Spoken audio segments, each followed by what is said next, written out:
Hey guys, this is Wolf of Dimensions coming back at you. I might have weird uploading schedules at times. It'd be better for me to upload at night. So look forward to see if there's anything about that. But welcome to a new The Evolution of series, The Evolution of Mechagodzilla, the Showa series.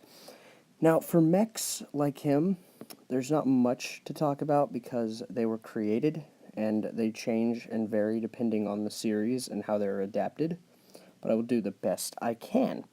Now, for Mechagodzilla, this one was built by aliens who wanted to conquer Earth for themselves, just like very similar to the aliens of Planet X and Ghidorah the Three-Headed Monster.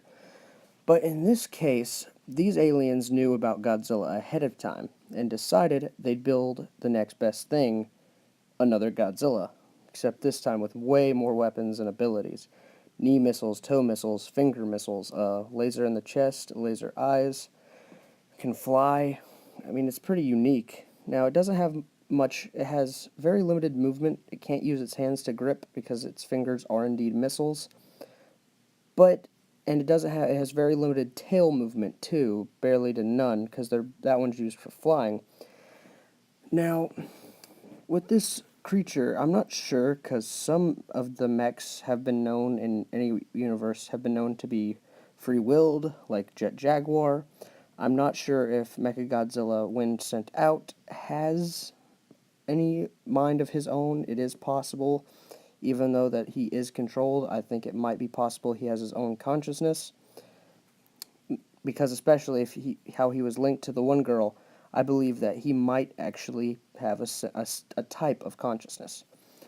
Moving on, Mechagodzilla's goal was to beat Godzilla. That's it. He also had his shield maker. I don't know what to call it. That's what I'm going to go for.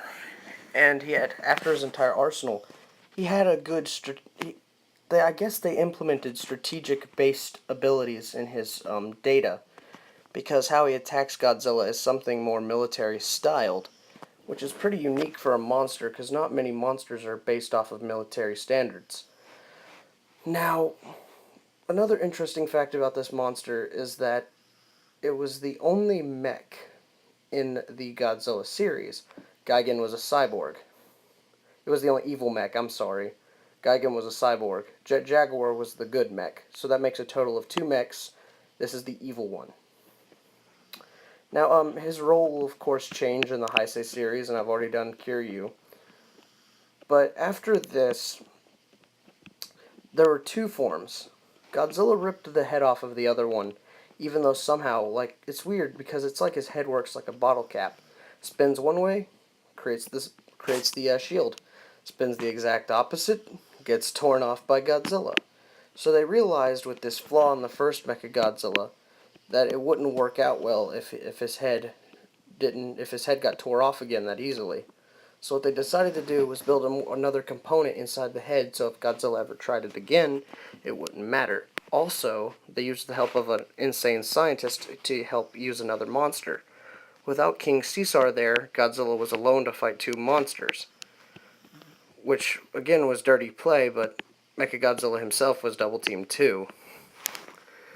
So Mechagodzilla is more of a minion. He doesn't have a, even if I think he does, he might not have a pure conscience. He is controlled, unlike a lot of the monsters. Ghidorah and Gigan are controlled, but they do show signs of not being controlled. So they're pretty interesting. This monster is the pure rage and willpower of the alien race. That's about it. And that's what changes so much between every film, is that in the first Mechagodzilla, he was introduced as fake Godzilla. We saw what his power was. He could rip a dinosaur's jaw in half, or, as you know, Anguirus, which kind of made me sad, but it showed that Mechagodzilla is not a foe to be, easily fought. It took Godzilla everything he had, and he barely even won both battles. So he's a very rough monster. Wouldn't want to fight him one-on-one. You'd always, if you had to, you'd want backup. Now, I'd like to say, guys, I'm almost at 20 subscribers. Thank you guys for everything. I didn't even think I'd get to 10. My biggest goal right now is 50, and I could live with that. Like, comment, subscribe, share if you want. See you guys later. Wolf, signing off.